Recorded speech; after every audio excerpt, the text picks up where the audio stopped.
Let's talk about one of the most important issues that we face, and that is discrimination against races. Did you know that based on all genetic studies, we are all roughly, depending on where you look, 99.9% genetically related? AKA, there's roughly a 0.1% difference between white people, Hispanic people, black people, all spectrum of color. Just go ahead and take a look. So then the real question becomes, why do we have this discrimination, this bias? And you likely immediately go to the news, right? Because then they say that people of color are dangerous because they do drugs and they do gang violence. Yet who's the most known for school shootings? And when those happen, how many times do we hear on the news that they had a mental health disorder and we kind of just brush it under the rug? This is the bottom tier of what's really going on that we are refusing to see. How many times do we hear stories of people of color that came from nothing, that had parents that worked their butts off so that they could get the life that their parents didn't have?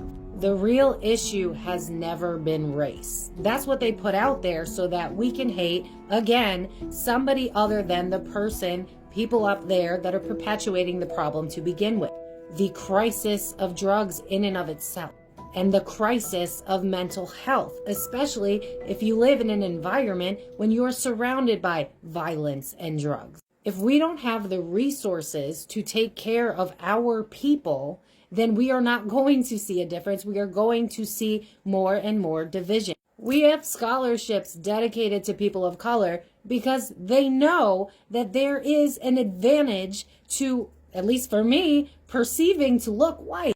The issue has never been race. The issue is not you're black, so you're inherently bad. You're Hispanic, so you snuck into the country.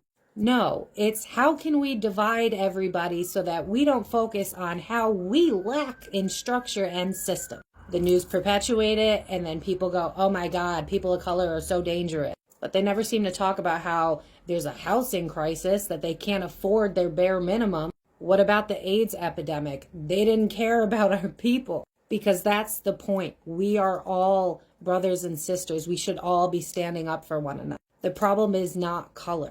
The problem is how we expect the bare minimum from our system and let that slide. We don't look at the advantages that people that are white or look white actually have.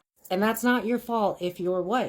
But be aware of the bigger issue at fault here and at play. They don't care about mental health. They don't care about the drug problem. And they don't want you looking at them because they have no intentions of creating a solution.